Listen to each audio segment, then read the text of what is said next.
The chime of the bell beckons us into a sacred time. Welcome to the First Unitarian Universalist Church of Houston, where we widen love's circle by honoring the inherent worth and dignity of all. We extend a heartfelt and inclusive invitation to join us in meaningful worship and in service to the world. Buenos días y bienvenidos a esta comunidad donde ampliamos el círculo del amor, honorando el valor y la dignidad inherentes de todos. We greet all those who join us this morning and hope that those watching the live stream will fill out the online attendance form and refer to the many announcements in the online order of service. We ask those here in person to please take a moment to check in by scanning the QR code on the front of your order of service. Then after the service, we encourage you to seek out and introduce yourself to someone you don't yet know. We have visitors every Sunday, and we always work to make them feel welcome. We've had several members and friends who have received fraudulent emails and texts from people claiming they are one of the ministers or staff and asking for gift cards or money. We will absolutely, unequivocally never do that. If you suspect it might be legit, do nothing until you call the office and talk to someone, a person. Again, we just don't do that. This morning, we found a couple of fleas. So if you feel a little unnerved by that and you have to slip out, we understand. You can always join us on the live stream. We are tackling the problem. They are really fighting back, but we're working really, really hard to get rid of them. They don't want to go. Finally, we don't have a lot of hymnals in this room. So if you find that there's not a hymnal that you can share with someone, you can try to go online and download the words to the hymns, and so they're all in the online order, in the order of service. And so, but you can always share. We are family. So now I invite you to turn to number 347 in the hymnal, 347, and we will sing together, lift our voices, gather the Spirit. Please rise in body or in spirit as we sing.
Margarita, if you can hear me, we could use some more chairs set up.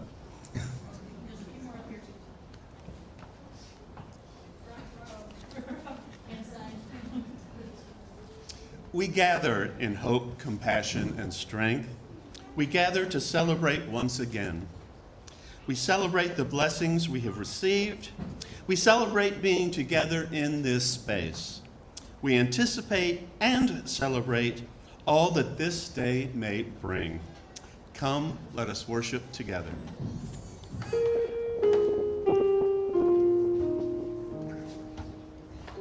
Celebremos compartiendo nuestras vidas, encendiendo esta luz.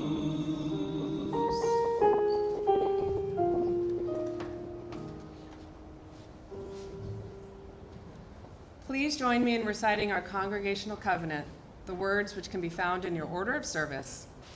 Love is the spirit of our congregation. Service is our prayer, to dwell together in peace, to seek truth and love, and to encourage one another. Thus do we covenant.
Good morning.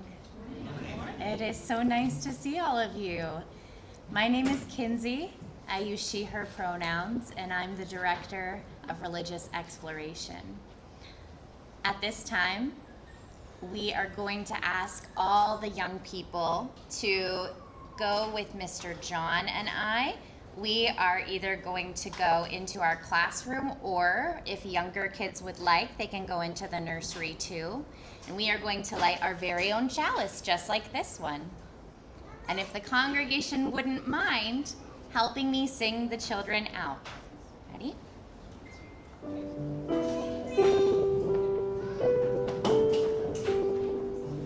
As you go, may joys surround you. As you go in peace. Know our love is with you always. As you go, as you go.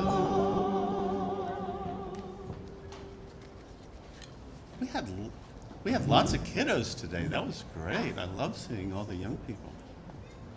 Not that you all don't look young. I'm just saying.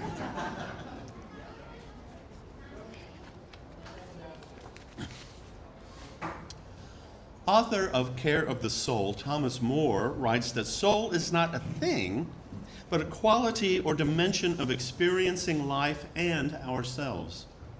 He points out that tradition teaches that soul lies midway between understanding and unconsciousness. At least as mysterious, the divine presence whom we acknowledge during prayer is beyond our understanding. The experience of our engaging the mystery of our soul to reach toward the mystery of the universe for guidance and to express gratitude can be both calming and powerful. I invite you to join with me now in the spirit that some call meditation and others name prayer. God of many names and mystery beyond all our naming, with intention and care, we have come into this time of quiet and peacefulness. We come seeking to deepen our spirit and enrich our souls. With concerns and crises swirling around us in our lives and in the world, bringing our authentic selves to this place and daring to show our vulnerable faces to the world is difficult. To sit in the quiet, in the unknowing, and await answers rather than chase them down and demand a response is difficult. In our unease, we await allowing our authentic selves to welcome the genuineness of others. We pray that our souls will resonate with others in beauty, wholeness, and truth. May we become so comfortable with the stillness that we seek it out more often, welcoming the quiet depth that it brings. While immersed in the silence, may we reflect on our blessings and untether our concerns. We pray in the names of all those known and unknown, present and absent, remembered and forgotten. We pray in the names of all helpers of humankind. Amen. We pause now together to lift up that which sits heavy and light on our hearts. The wife of good friend of the congregation, Omawale Luthuli Allen, whose name is Jimmy Luthuli Allen, has been undergoing health challenges, and we wish her a speedy recovery. Patricia Wunderlich, mother of Brandy Holmes and Christian Holmes' mother-in-law, has been placed in hospice. We send supportive and healing energy to the entire family during a very difficult time. Many beloved people in our church family are recovering from accidents, illnesses, or medical procedures. Our hearts go out to them and we send them healing wishes. I should probably add here, I'm hearing of more people who are coming down with COVID. So when in doubt, please wear your mask and avoid people who are coughing.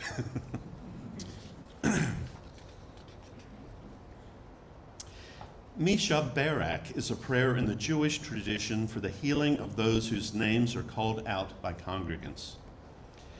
There are similar practices in the African, indigenous, and pagan traditions. We honor these rituals by saying aloud or bringing to mind those who we wish to be held by the loving embrace of this religious community. They are part of the great cloud of witness and memory, and we will, even if we do not know their names, hold them in our hearts.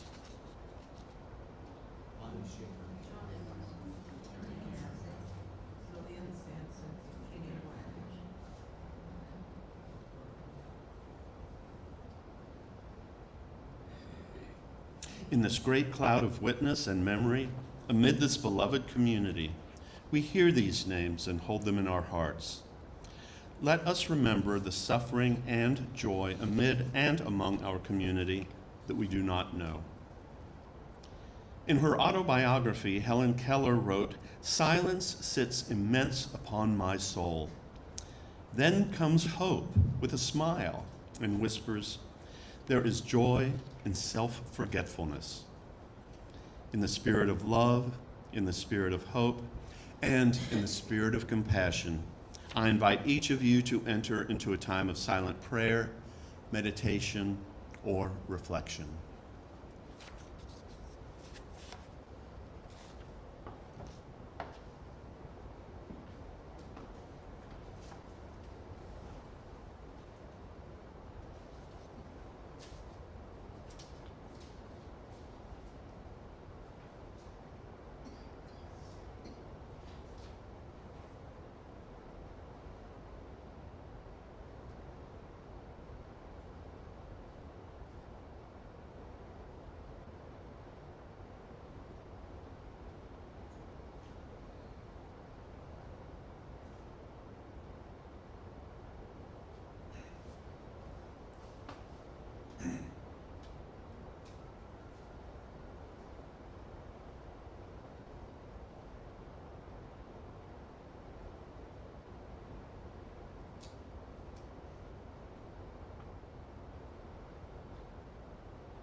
In the quiet of this place, let this moment fill with grace. This is my prayer. This is my prayer.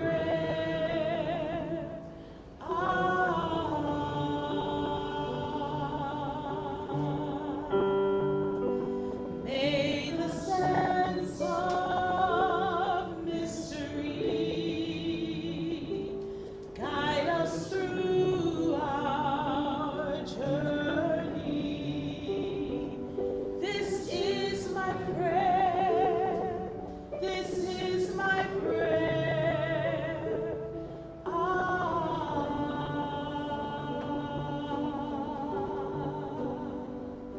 This is my prayer.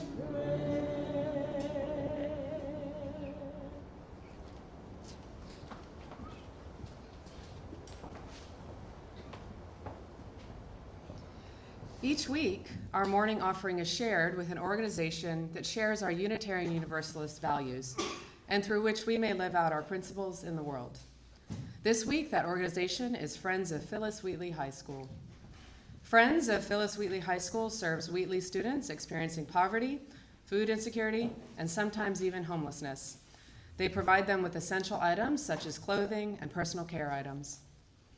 Our church has been collecting items for a toiletry drive for the students. The Friends of Phyllis Wheatley also supports students' academic progress and helps to create educational opportunities. The school has over 99% minority enrollment, and approximately 96% of the students are economically disadvantaged, qualifying for free or low-cost meals at school. Today, our shared offering will help bolster the amount of items we have donated.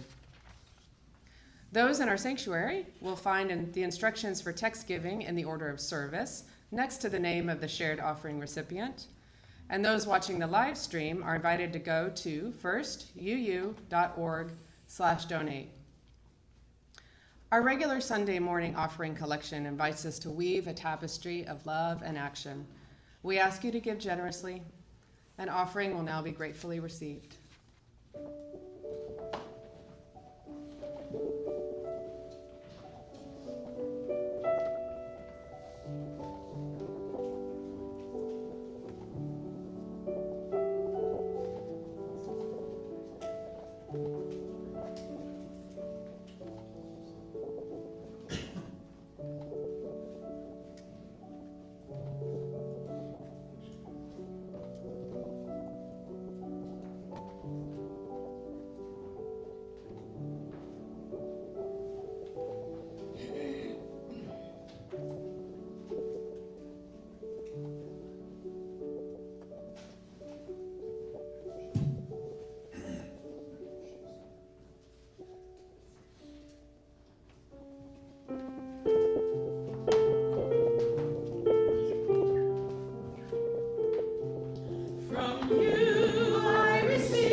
I invite you to join me in saying the dedication to the offering, which you can find in your order of service.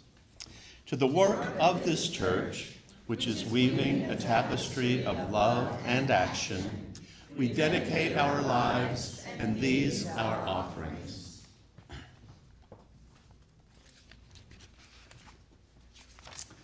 Our first reading this morning is an excerpt from the sermon Care of the Soul by the Reverend Dr. Wayne B. Arneson. The soul is a messy thing for Unitarian Universalists. We are burdened by whatever childhood definitions or images of soul we had imposed upon us or picked up by osmosis. We are handicapped by a vacuum of contemporary reflection on the soul by any scholars, theologians, or scientists that we trust, precisely because the word itself carries so much baggage.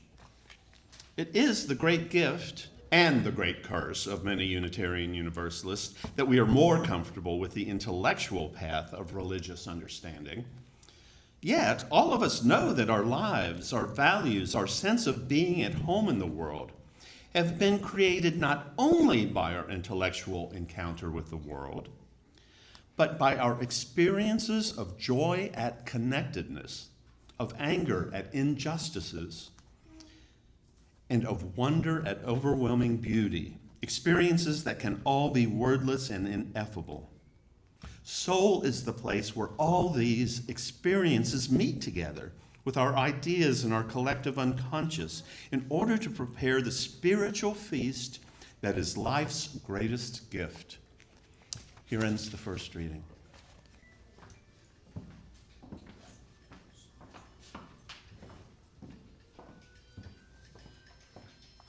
The second reading is All This Talk of Saving Souls by Linda M. Underwood.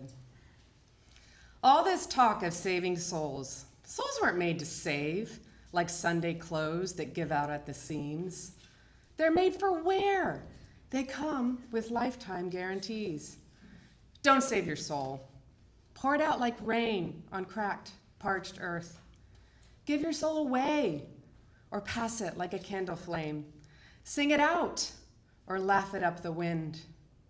Souls were made for hearing, breaking hearts, for puzzling dreams, remembering August flowers, forgetting hurts. These men who talk of saving souls, they have the look of bullies who blow out candles before you sing happy birthday. and want the world to be in alphabetical order. I will spend my soul playing it out like sticky string into the world so I can catch every last thing I touch. Here ends the second reading.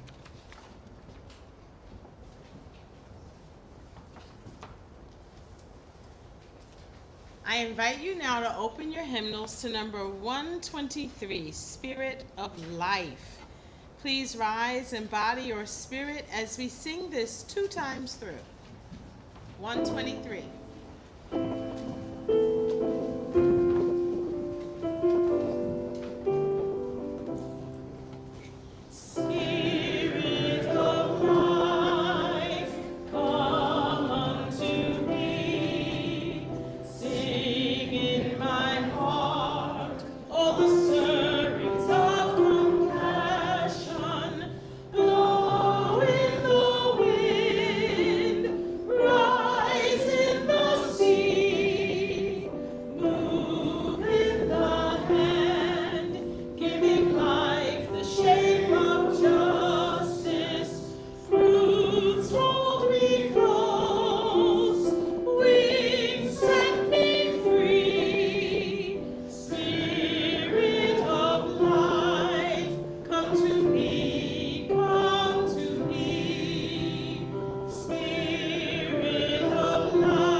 Several years ago, I was visiting my family in Kentucky. When you move away, things inevitably change between visits. And we were talking about the many new subdivisions and stores nearby and buildings that had been repurposed.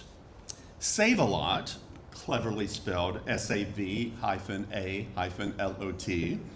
a discount grocery store nearby, had gone out of business and had sat empty for a while. Then a small church bought it as their new home. I remarked, they didn't even have to change the sign. I loved that I was able to make my mom laugh. You may have noticed many churches and their congregants seem to be laser focused on the saving of souls. I believe that's due in large part to Paul, the purported writer of much of the New Testament, shifting the focus from living by Jesus' example to the afterlife.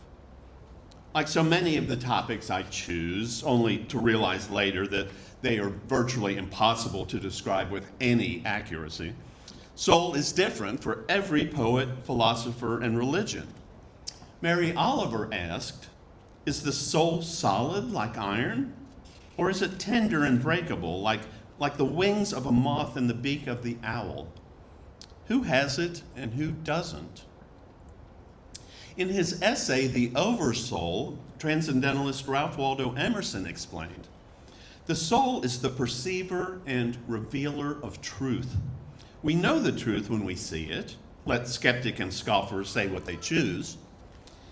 The soul has been a matter of conjecture well before Paul kept Middle Eastern letter carriers busy and Emerson put pen to paper.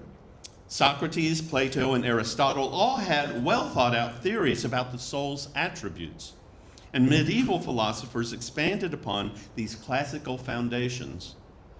Buddhism generally teaches the non-existence of a permanent self, which of course contrasts with Christianity's belief that an eternal soul joins God's presence in heaven upon death. Jainism also considers the soul to be eternal, but changing form until liberation. Now, Judaism uses multiple terms. Neshama can mean either soul or spirit, and nefesh relates to the sentient being without the idea of life. Similarly, within the ancient soul dualism tradition of Chinese philosophy and Chinese traditional religions, every living being has two types of soul, hun and po. Hun is the spiritual, ethereal yang soul, which leaves the body after death. And po is the corporeal, substantive yin soul, which remains with the corpse of the deceased. Having said all that, as retired UU minister Wayne Arneson wrote in our first reading, the soul is a messy thing for Unitarian Universalists. We are handicapped by a vacuum of contemporary reflection on the soul by any scholars, theologians, or scientists that we trust, precisely because the word itself carries so much baggage. Reverend Arneson wrote those words in 2015, and it could be argued that a few years later, that vacuum was at least partially filled by Thomas More's book, Care of the Soul, a guide for cultivating depth and sacredness in everyday life. In the introduction of that book, he writes, "Soul is not a thing, but a quality or a dimension of experiencing life and ourselves. It has to do with depth, value, relatedness, heart, and personal substance. I do not use the word here as an object of religious belief or as something to do with immortality. When we say that someone or something has soul, we know what we mean, but it's difficult to specify exactly what that meaning is. I've been reading that book and lots of other resources, and I've come to believe that there are multiple reasons why the concept of soul may resonate with UUs. I believe that once we look at some of the qualities Thomas More and others associate with what we call the soul, we'll see that it fits more in line with our values than does perhaps the simple caricature of something to be saved in order to live eternally. Moore wrote, "Just as the mind digests ideas and produces intelligence, the soul feeds on life and digests it, creating wisdom and character out of the fodder of experience. The soul's quality of continually seeking new wisdom and truth aligns with our covenant to collectively transform and grow spiritually and ethically, and our free and responsible search for truth and meaning. Soul provides a strong sense of individuality, personal destiny, special influences and background, and unique stories. Our celebration of the diversity and inherent worth of every person speaks to the soul's demand for unabashed authenticity. Our honoring the interdependent web of all existence dovetails with Ralph Waldo Emerson's vision of the oversoul, which I alluded to earlier. And each of these are focused on growing our souls in this life, playing it out like sticky string into the world so we can catch every last thing we touch." Thomas More wrote, "The life of the soul as the structure of dreams reveals is a continually going over and over of the material of life." Now, it strikes me that creedal churches regard spiritual growth as a linear path leading to the acceptance of certain beliefs, typically as a way to salvation. The only movement would be away from that conclusion, which my Baptist friends in high school called backsliding. In Care of the Soul, he continues, "If we can get past various fundamentalist attitudes about the spiritual life, such as attachment to a too simple code of morality, fixed interpretations of stories, and a community in which individual thinking is not prized, then many different ways of being spiritual come into view. But to look at the Bible for moral certainty, for miraculous proofs of faith, or for avoidance of doubt and the anxiety in making difficult life choices is very different from looking to it for insight. For the fundamentalist, the Bible is something to believe in. For the soul, it is a great stimulus for the religious imagination. for searching the heart for its deepest and most exalted possibilities." End quote. UU sees spiritual growth and growth of the soul as a meandering rather than linear path, encountering different and new revelations along our way. UU's covenant to partner with one another as we seek our own spiritual path, reaching our own conclusions, which may evolve over time as we plumb ever deeper depths. Ruminating is one of the chief delights of the soul. Early Christian theologians discussed at length how a biblical text could be read at many levels all at once. There were literal meanings and allegorical meanings and meanings concerned with death and the afterlife. The Jewish tradition also seeks multiple layers of meaning. The rabbinic endeavor of mining the text of the Hebrew Bible to extract nuggets of wisdom from its hidden layers is called midrash, meaning inquirer or expound. As a part of this congregation, your take on texts from many wisdom traditions is valuable to others as well as to you.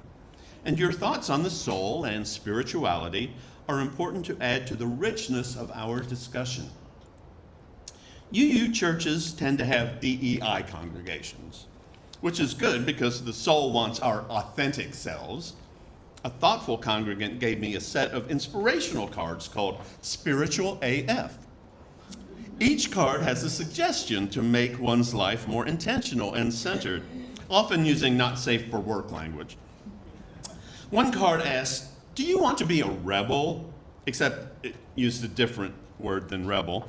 Then suggested in order to do this, one needs to show your heart to everyone. When you turn the card over, it explains that it takes a lot of courage in this world to be authentic. Now, back in college, I used to get annoyed at the flamboyantly gay guys. Being in art and theater, they were everywhere. I thought, people will think we're all like that. I'll take internalized homophobia for 200, Alex. But the courage it took to be authentically themselves was formidable, and certainly more than what I had. What I didn't realize at the time was that if the world wasn't safe for them, it wasn't safe for me either. In my sermon blurb, I suggested that UUs don't often think about soul unless we're looking for a good restaurant or listening to Aretha. That's because when soul is used in these contexts, it is naming authenticity in African American culture, a depth and an exuberance inherent in food, music, or a person who has soul. In the musical Dreamgirls, and you knew there'd eventually be a Broadway reference,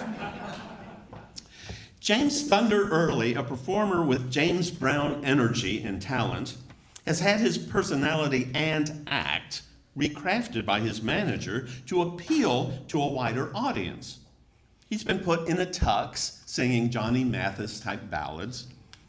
Now, he can only take being inauthentic for so long and has a meltdown on stage. Curtis, his manager, tells him, "You don't understand, Jimmy. Your time has passed. There are two different worlds, not pop versus soul, class versus crass." Jimmy responds, "I got soul, man. You can't kill a man with a soul." In iconic theologian Howard Thurman's 1980 commencement address at Spelman College, he said, "There is something in every one of you that waits, listens for the sound of the genuine in yourself, and if you cannot hear it, you will never find whatever it is for which you are searching. And if you hear it and then do not follow it, it was better that you had never been born." You are the only you that has ever lived. Your idiom is the only idiom of its kind in all of existence, and if you cannot hear the sound of the genuine in you, you will all of your life spend your days on the ends of strings that somebody else pulls. Thomas More said it this way: "Many of us spend time and energy trying to be something that we are not. But this is a move against soul, because individuality rises out of the soul as water rises out of the depths of the earth. We are who we are because of the special mix that makes up our soul. In spite of the archetypical, universal contents, for each individual soul is highly idiosyncratic. Power begins in knowing this special soul, which may be entirely different from our fantasies about who we are or who we want to be. One of our values states, we honor the interdependent web of all existence. This same concept has been described multiple ways throughout time. There's the ancient Greek and Roman philosophical concept of anima mundi, meaning soul of the world. They posited an intrinsic connection between all living beings, suggesting that the world is animated by a soul much like the human body, which infuses the cosmos with life and intelligence. I mentioned Ralph Waldo Emerson's concept of the oversoul earlier. In that essay, he intertwines individualism with community by asserting that while each person is unique, they are also part of a larger universal spirit. This connection emphasizes that individual experiences contribute to a shared understanding and wisdom among all peoples. Emerson, along with other prominent New England intellectuals, formed the Transcendental Club. Transcendentalism was a philosophical, spiritual, and literary movement that developed in the late 1820s and 30s. Transcendentalists saw divine experience inherent in the everyday, and a core belief is in the inherent goodness of people and nature. I think it's not uncommon for people to feel the soul of the world in nature, although they may use different language. When the coming-of-age students from Dallas take their heritage trip, they visit Sleepy Hollow Cemetery in Concord. Emerson and Thoreau, as well as some of the country's other great authors and thinkers, are buried on a hill there known as Author's Ridge. The heavily wooded cemetery has become a favorite stop for the students, I believe because of the palpable sense of soul one can feel there. Now, I was devastated when I heard that they had torn down the farmhouse where my grandparents lived almost all their lives and where my mother was raised. That farm felt to me like the one place that had always been there and would always be there. I realized writing this that it was the soul of the place that I would forever miss. I realized the sense of soul in that farmhouse might only be felt by family members and not the new owners of the land. But some places, like cathedrals and important civic buildings, are created to radiate a sense of the soul. Now, sadly, it seems that those not interested in experiencing the soul of a place may do things like, pave over beloved rose gardens. The great cathedrals of Europe are designed to show us how spirituality and soul come together. They portray spirituality in their soaring steeples. But these cathedrals are also filled with an abundance of color and carvings, according to Moore. Sculptures, tombs, crypts, alcoves, chapels, shrines, images, and sanctuaries. All haunts of soul, places of interiority, reflection, imagination, story, and fantasy. The cathedral could be seen as a union of soul and spirit in which both have equal importance and are inherently related to each other. Conrad and I were blessed on one of our cruises to visit Barcelona and tour Antoni Gaudi's Sagrada Familia, the largest unfinished Catholic church in the world. The construction began in 1882, and I read just this week that completion is due in 2026. Now, without question, this is one of the most spiritual, soul-filled places I have ever had the honor of visiting. It was breathtaking. Now, I had a similar experience the first time I visited the temple of Kukulkan, the pyramid in the Mayan city of Chichen Itza. Soul making is a lifelong pilgrimage. All work with the soul takes time, intuition, and courage. The goal of the soul path is to feel existence, to know life firsthand, to exist fully in context. In Thoreau's words, I wished to live deliberately, and not when I came to die, discover that I had not lived. I wanted to live deep and suck out all the marrow of life. The power of the soul is like a great reservoir, or even the force of water in a fast-rushing river. It is the seat and source of life. We sense that oversoul in sacred places, and it resonates when we live as much from the heart as from the head. Our individual soul is expressed in our singularity and in our deep connection to others. Now, I began thinking about the concept of soul about a month ago when I stumbled upon the song, Let Your Soul Be Your Pilot, and I asked Chelsea to sing it. The way that I serendipitously find poems, quotes, or songs that speak to what I'm feeling or am able to use in a service is as mysterious as it is welcome.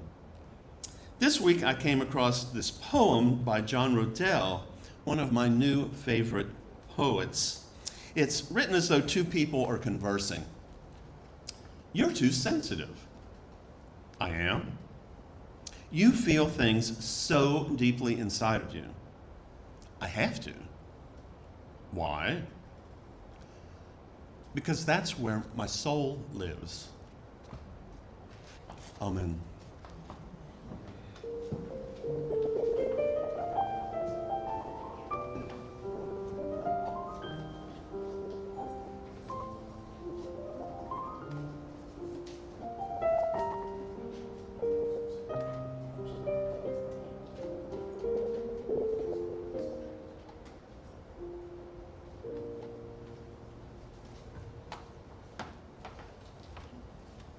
I now invite you to open your hymnals one more time, share them, to number 86, Blessed Spirit of My Life.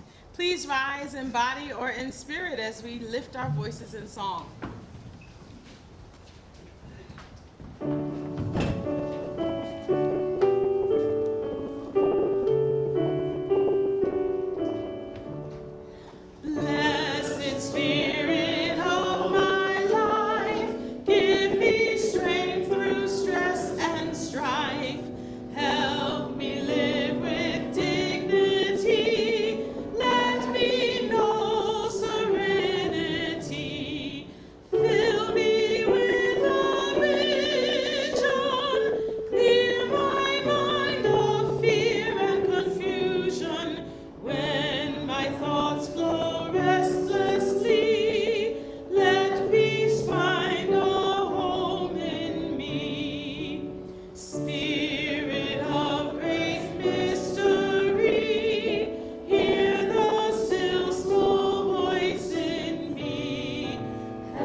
Please join me in reciting the words to extinguish the chalice, which can be found in your order of service. We extinguish this flame, but not the light of truth, the warmth of community, or this fire of commitment. These we carry in our hearts until we are together again.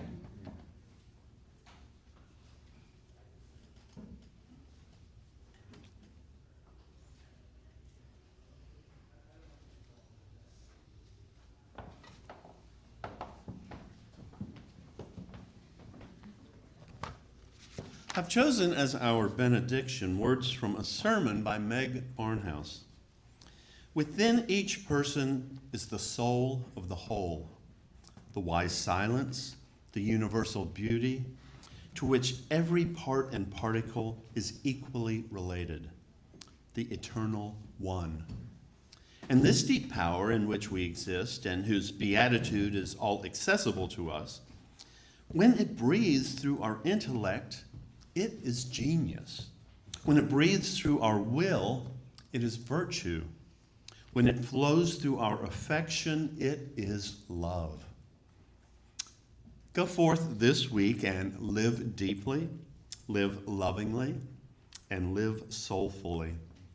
Go in peace.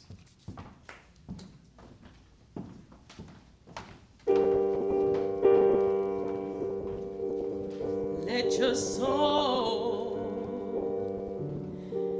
be your pilot. Let your soul guide you upon your way. When you're down and they're counting, when your secret all found out,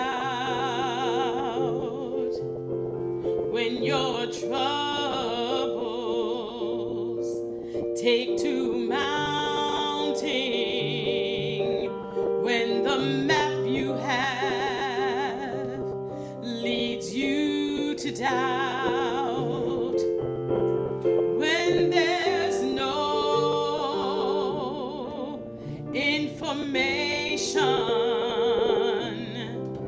and the compass turns to nowhere that you know well, let your soul be your pilot.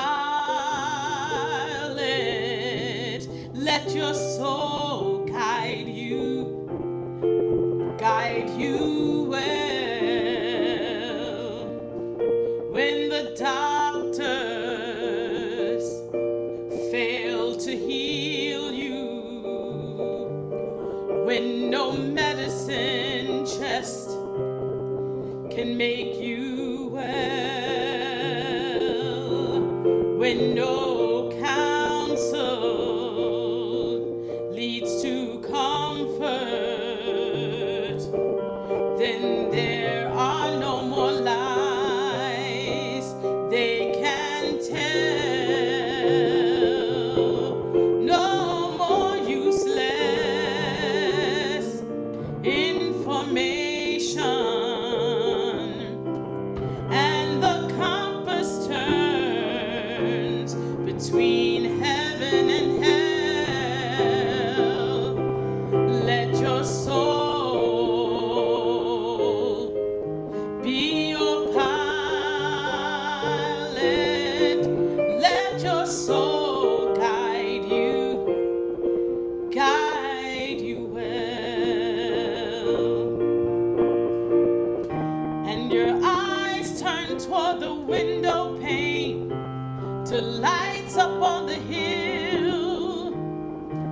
The distance seems so strange to you now, and the dark room seems so still. Let your pain be my sorrow. Let your tears be my tears too. Let your courage be my motto, that the north you find will be true. When there's no more information and the compass turns to nowhere that you know well, let your soul